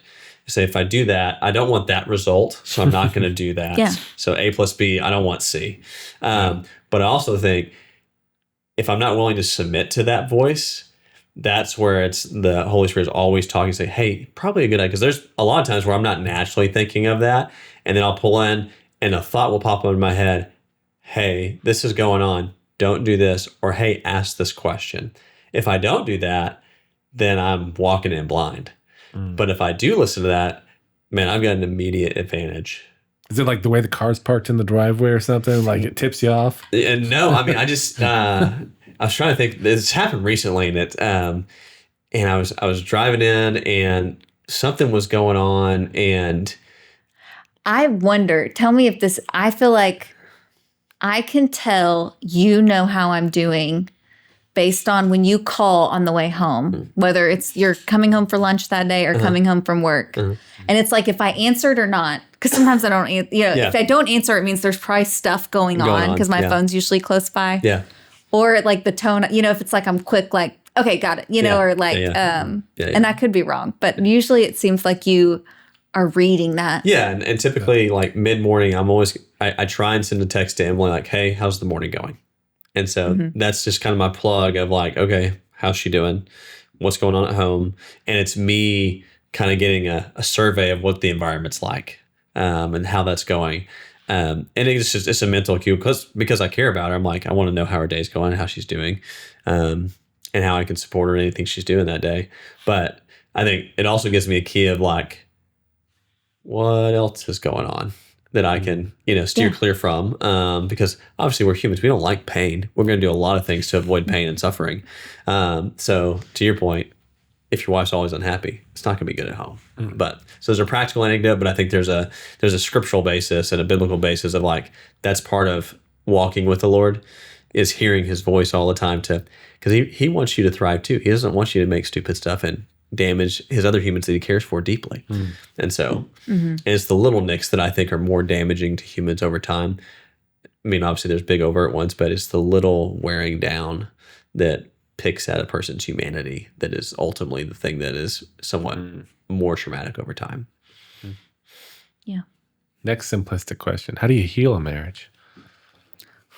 You can't. You You can't. can't? Okay. Holy Spirit Yeah. So yeah. when we work with marriage, like it's not our job to fix you.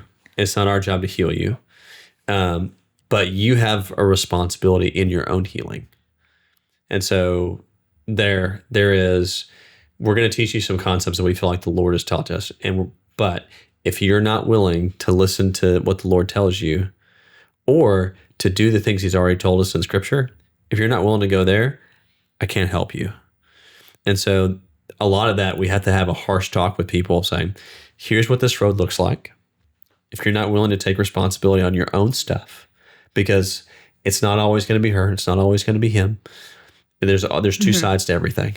If you're not willing to look at your own self first and own your stuff, then this is our first and last meeting. And so we're really careful about that because we've seen over time so much like this person is, man, they're in it to work on themselves. And then this person's like, nope, it's all him. It's all her. Yeah. And it doesn't work. And so unless two people are committed to taking their own stuff, and we always start with like, there are things that God has already said in the scriptures on how to have a healthy marriage, how I'm supposed to love my wife, how she's supposed to treat me. If you're not willing to do those simple things first, and they're not easy, but let's do those things first. And if you can show your responsibility and do those things, then we have a place to work from. But if you're not, I don't know how to help you. But we don't do a lot of like marriage counseling usually looks one-on-one. Like it is like I'm meeting with a wife and listening to the Holy Spirit as we're talking because what he always wants to talk about is her. It's rarely the marriage. It's rarely the husband. It's her. It's the individual. It's the individual. Oh, yeah. Things she believes about herself, about the world, things that have happened to her that have never been dealt with. And it's really like you can't heal a marriage like it's this little compartment in life. Yeah. You really have to like have a human. You have to heal the human, the whole person. And that can only the Lord heals. Now he can use us as like conduits of his healing, which is just a really powerful thing to see, but like he is the healer. And so I don't know how to talk to anybody about marriage without actively listening to Holy Spirit about that specific person. I don't know, and they may exist and I just don't know about them. I don't know of some but I think it's like blanket formula other than to your point. I mean, scripture has some really specific basic things. Yeah. But even if they won't do those, and so this is where we're a little different. If there's a wife that's not read, like she reads submit to your husband and she's like, then I'm like, let's just talk about you. Before we get to submit to your husband, let's talk about you. And it's just like every part of who we are feeds into our relationship. I think it's the common theme for us is we try and deal with the person individually. Going back to, we want you to be rooted in your unique identity with the Lord as an individual, because without that, you're not going to be able to go into a marriage if you are not secure, because you're going to invest in things that are not secure. Either way you think of me, or you're going to be my person, or whatever that might be. So it's kind of that same theme. Even when we do counseling like that, we pull them aside and say, hey, we got to work on you first. Let's talk about you first. But I think too, there's, like when you say like, like I'm not as harsh as like, if you don't do these things, I'm not working with you. But what I'm trying to say is we've got to see some responsibility. Like, hey, I'm going to take on my own stuff, because you're trying to see, is there a softness of heart? Because I mean, even Jesus talks about the fertile soil. And so some of it says like, okay, how fertile are we here? Is there a willingness to see that maybe I contribute to this in some way? And that's kind of us testing the balance. Well, let's talk about you. But oftentimes when we go that way, we find that there were severe trauma in their background as an individual that shaped the way what they've done, or the way they've acted, or the way they treated other people, because they were treated in the same way, or just a totally other thing. And so a lot of times we've seen, okay, if we deal with this, then somehow marriage becomes a little bit easier because they've worked this out. And so I think it's just a common thread where we always say, well, let's pull you guys apart. We're not going to do a counseling. We're just lobbing insults at each other. Because then we could say, hey, don't do that. Then they're thinking, oh, you're picking sides. I'm like, no, we're not picking sides. We're just trying to have a constructive conversation. And then you also can't truly express your feelings while the other person's in the room. Right. Unless you're that open about it. At some point, do. they're going to have, yeah. But it's just the more whole and healed a human is, the more difficulty they can withstand well. So if we can invest deeply in someone who's hurting and broken and been betrayed, like legitimately, if the focus can be on creating pathways with the inside of the Lord to walk them into healing and wholeness, they on their own are then able to withstand in their home a lot of dysfunction naturally, because they've become less reliant on their needs being met by that spouse, and they've been establishing those true needs being met by the Lord. And it creates a completely different environment for then that, even if only one of them's working on it, it radically shifts their home so that all of a sudden, even just one person's coming to the table with just a much shorter list of, I need this from you. For this to work, I need this and I need this and I need this. Their list just gets shorter naturally. Yeah. It's the fruit. And that can be really neat to see how marriages can then begin to self-heal to some degree. And again, one person can only do so much. If one person's done, then like they're free. They have a free will. They can. It takes two. It takes two for sure. Yeah. But it's really amazing how they don't have to both start wanting it. And if one person's willing to say, I actually do want to understand who I am, and I'm willing to take the risk to believe that the Lord can meet every need that I have. That's a wild thing to really live from, especially like in our society where like we call preferences and wants needs. Do you know what I mean? Like we have such a distorted idea of what a need really is. And so as that gets healed and all of a sudden it's like, no, these are things I want for my spouse, or like I'm hurt when I don't get them. This bothers me, or I really appreciate this. That's such different language than I need this. And like you took this from, this. And so it's really, for me, it ends up, and I think again, it's my wiring. I'm just so captivated by how valuable humans are that for me, I'm like, let's just get you fully understanding who you are. And man, when you open that door, like nothing's off the table for being healed, whether it's a marriage or a parent-child relationship, Any relationship. physical problems. Absolutely. So we don't do a lot of couple therapy. I don't think we'd be very good at it. No, I mean, because I think we'll just end up it's like we just drift to the, who are you though? Who are you? I think that's the natural bent for us, is because we've, I don't know if we found a lot more success there, but we've seen more change and more healing when we deal with the individual.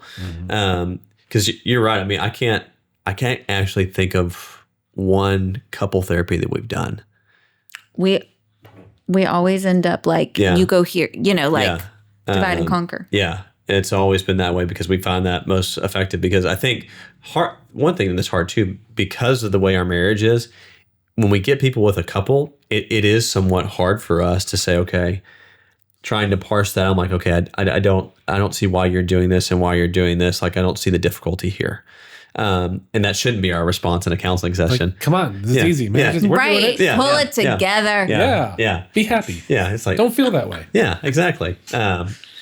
But anyways, I think I was like, I don't think we've ever. I think we're interested in refereeing. No, do you know what I mean? Not. Like that just sounds definitely not. Because it's not a game. No, exactly. We're not keeping score. Right. No.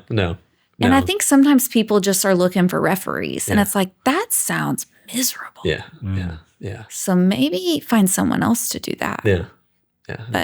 And there are people who are great at it. Yes. I'm not saying it's not needed. Yes, I'm just saying we're not. That's not our bent and not our gifting. Yeah. We're not referees. No. So submit to your husband. That's not very PC. What do you think that means? What does that mean? So What do I think that means? It means trusting that God's design for a family is a good one, and that there is a human representation of, like, the family is this human representation of Yahweh's model himself, of his kingdom, and that there's, like, the husband is the leader of the home. He is on the hook for our home in a way that I'm not. And so submitting to him means when we need to make a pivot and we're not on the same page, he's really good. I think where we don't necessarily fall in submission is that I'm like this silent, passive participant in strategic decisions of our family.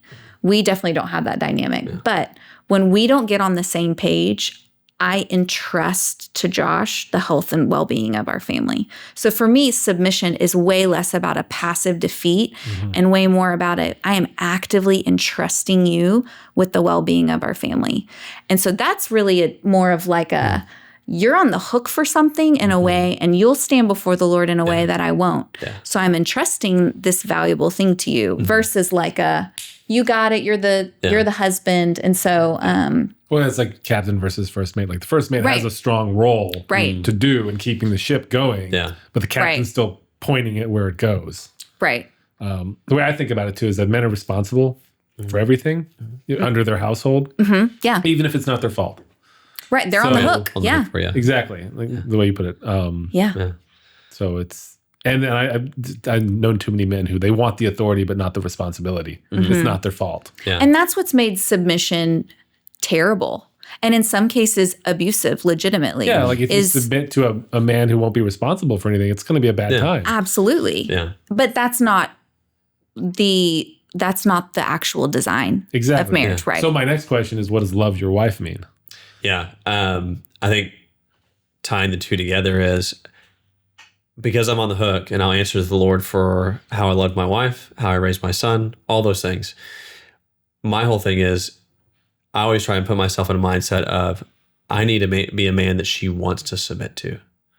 And there's character traits that God teaches us. So love your wife as Christ loved the church. So what did Christ do for the church? He gave his life up for him. So he gave up every part of his deity, every part of his pride, and he sat on a cross and bore everything for us. So even though he didn't do it, it wasn't his fault, but it was his responsibility. It was his responsibility to pay for everything. And so, therefore, it's my responsibility to die to every piece of pride in myself to say, okay, how can I create basically an environment to thrive? I'm going to go right back to it. I want her to exist in a way that God fully created her so she can live out the entire purpose that God intended for her to do. And that's what I'm going to answer for in front of the Lord. When I go to be with the Lord, he's going to replay my whole life. And I'm going to say, how did you love your wife? And I'm answering like, man, did I create an environment where she was doing what the Lord created her to do? Did I create an environment for my son to thrive? All those things I will stand before the Lord and say, okay, this is what I'm held accountable to. Am I, but the greater thing is I'm going to be held for every action that I had, especially with my wife and my son. And so that's what I think it means is that I'm literally, to me, it's, I go back to pride a lot because of the praise of man that we've talked before is in that pride, I can think that, man, Emily doesn't know anything. The great thing about having a very confident wife is that I know she is extremely smart and that she has an opinion that's worth valuing. I think that is the gift of the Lord for me, that I had a woman that wanted to talk and didn't want to just say, whatever you said, honey, whatever that was. That was the gift for me from the Lord. Like, because I could very see if I had a wife that was not like that, because of my order to chaos, I would walk in. If my house is not like this, then I'm not doing this. You got your white glove? Yeah, got my white glove. Yeah. Dust. Yeah. Go get to vacuuming. Go push your broom. Gosh, can you imagine? Wild. The wrath. Wild. Wild. I would not be the tree in that moment. I would be the storm. No. Happy wife, happy life. Yeah, exactly. Yeah. So, I mean, a very simplistic thing, I think that's what it means. You gotta, he basically took everything out of himself for us. It's the same thing. I'm taking everything out of myself for her and for my son, so that they can be who God created them to be. But it's also too what Emily came back to is because of my perspective God's put in me of who I am, I see her in a totally different light. And so I see her for what God created her, and their value is just a freaking human. So if I can view her that way, because she's simply, even if she wasn't my wife, she's created in his image. And so she has value, treated with dignity, respect, all those things. So that even at a base level helps me approach her in a totally different way. Then when it's marriage, there's all sorts of stuff that gets layered on top of that that makes it even more weighty. So real simplistic. Yeah. What does it mean to you? Pretty much what he said. Yeah. You're sacrificing, like you're Yeah. there to guide and meet the well-being of your family, and so they can thrive, be the best people they can possibly be. Yeah. Yeah. Yeah. Same. I love Yeah. it. I That's a love great it. explanation. Yeah. Yeah. What does it mean to be one flesh? Because that's one thing. I mean, that's one of the first things God ever said to man was, a man shall leave his mother and father and cleave to his wife, and they shall be one flesh. Yeah. I think so. In the Western world, I think there's a spiritual connection that happens when you go into covenant with another human being. You've made this commitment, this covenant, and this choice. And I think there's something that we don't realize, an interchange of our souls and our things that we've become connected spiritually. And I think that's why when you rip that covenant apart, it's so destructive. And I don't think we realize, I think a lot of people say, oh, that just means you get to have sex. That's not what it's implying there. Or that you're supposed to be codependent. Yeah, or codependent. Do you know what I mean? Like, Yeah. you're supposed to like just, Yeah. Yeah. Codependency is not good either. No, No. it's not. Yeah. And I think sometimes that's what one flesh can like Yeah. trigger in people. I personally think sex is one of the least important parts of marriage. Absolutely. Absolutely, Absolutely. yeah. Absolutely. But I think you're exactly right. Yeah. But I think that's where we've lost that in the Western church, is that there's a spiritual connection that has happened when you take that covenant before the Lord. Because, I mean, and throughout Scripture, Christ's relationship to the church is often used as the bridegroom. On the wedding language, that marriage covenant is very, very important to God. God married Israel. Exactly. Right. Yeah. Yeah. And then he divorced them. Yeah, Yeah. exactly. So I mean, I think that's really what, to me, what that one flesh represents, is that there is this binding of you as a human being at your most innate core of a human being. They are now bound together, and it's the unseen things and the spiritual nature of each other is now bound together. Yeah. And it's also physical in a way when you have children too. Yeah. Oh, It sure. plays Yeah. both ways, because Yeah. like, that's For sure. a literal representation Yeah. of your one flesh. Yeah, Right. absolutely. Yeah. Yeah. Yeah. So, yeah. Yeah. Yeah. Any closing thoughts? Not off the top of my head. No. This has just been a great time. It has been very good. Yeah. I've really enjoyed this. You guys are extremely knowledgeable, and I like the way that you've dug into this topic and really explored it and made your own curriculum. Yeah. Yeah. Maybe you should write a book. Right? Well, LOL. Well, Maybe we got to find time to do that. We're just trying to I don't know if find I'm time to do qualified what for we that, do. but Ghostwriter. You find yourself a right? ghostwriter and tell them Maybe. everything you Yeah. do. Yeah. Right now it's benefiting. We've used it. We're using it as like a premarital counseling curriculum, because it's kind of like, if it can help you during marriage, it can certainly help you before. Yeah. So I'm really thankful we did it. Yes. Yeah.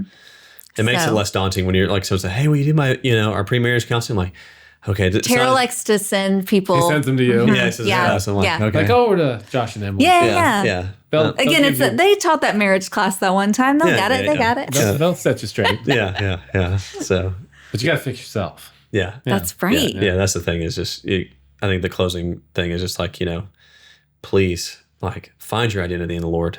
If you can do that, And like wake up to it. wake up to it. Yeah. He's already pre-purposed it for you. And it's been there forever. If you can just wake up to it and you'll listen to his voice and you hear what he says, man, you'd be just amazed where people would go. We've seen it time and time and time again when they discovered that purpose or discovered their identity, true identity, uniquely in the Lord. Man, watch out. We've seen people do some incredible things. And we've lived it. Yeah, and we've lived it. I think that's why we believe it. It's like, Well, that's It's when our you make testimony. a It's whole our human being too. Yeah. Because Yeah. there's the part of them that's missing is like they call it the God-shaped hole. Yeah. Yeah. So Yeah.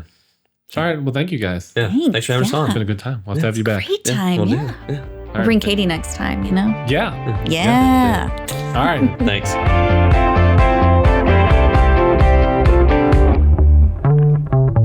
You don't watch any reality?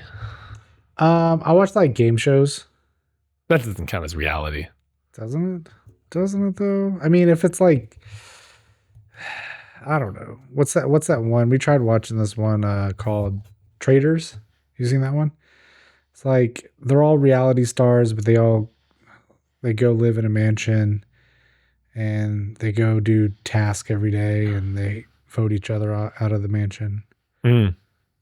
But then there's like 3 that That's not like Big Brother. are traders.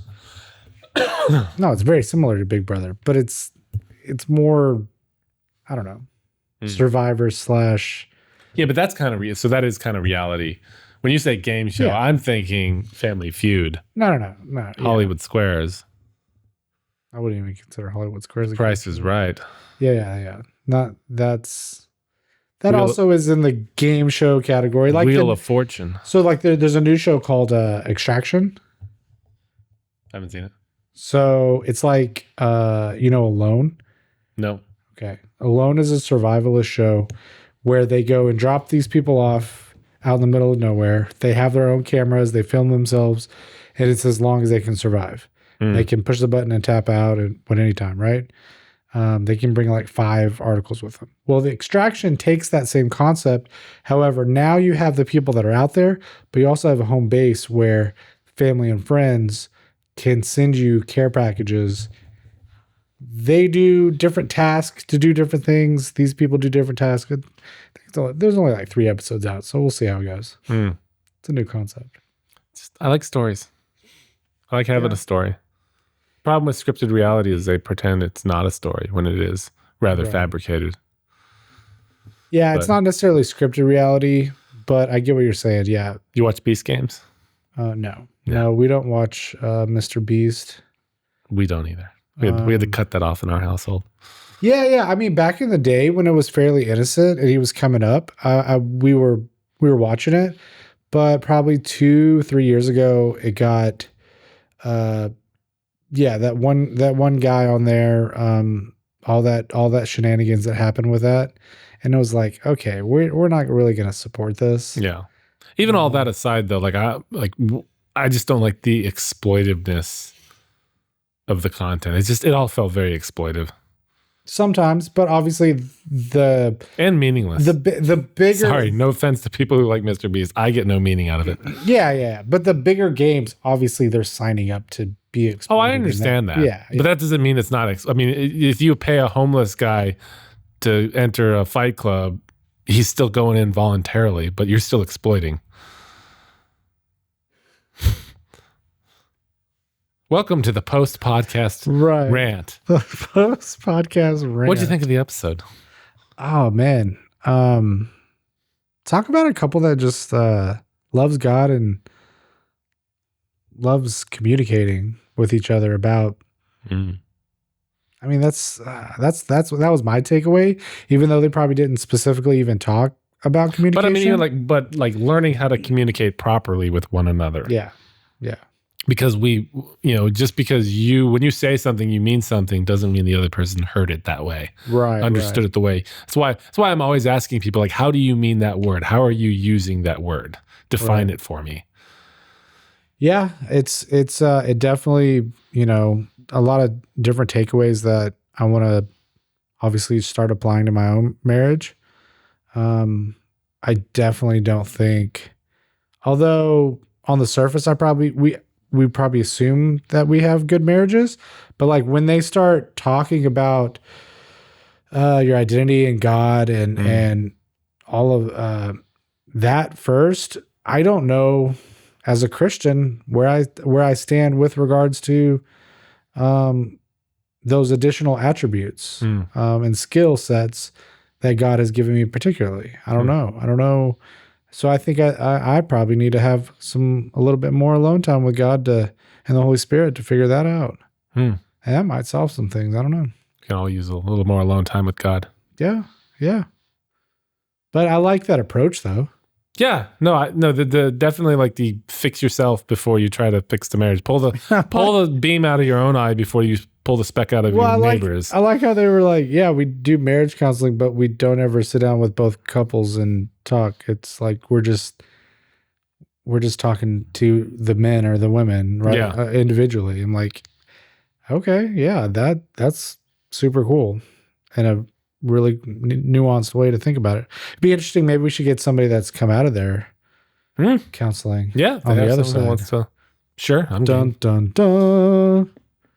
Calling out anybody that has been counseled, talked to by the Evans, good or bad. Where can we be found? We are on YouTube, guys. Go ahead and go check us out there. Give us a like, comment, all that good stuff. Give us a subscribe. We're on Spotify now with video. We're on Apple Podcasts or anywhere else that you want to listen to a podcast. You can find us there. We do have social media. We've got Facebook, Instagram. We even got an X account, which I learned today with Joe Rogan and Elon Musk that the proper terminology is not a tweet. It's just a post. You post on your X account. Okay. Now you Noted. Now you know. Noted. Do we need a Discord? We're not there yet. We're not. Once we have a community, I think a Discord is more. It'd be an empty Discord. Yeah, so just be possibly you and me and maybe a handful of other people. But you start somewhere, I guess. Not yet. Not yet. Okay. No, we probably have a Patreon before we get a Discord. Oh, we're working on them, guys. We're working on them. Patreon. We're working on them. Begging for money. In a way.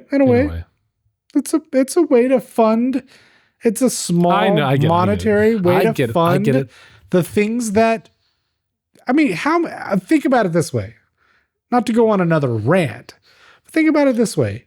You've got all these secular podcast shows that have Patreons that people pay $2-3 a month to support them. Maybe some extra footage or whatever the case may be. You know, the perks aren't really that glamorous. I mean, a couple bucks a month, right?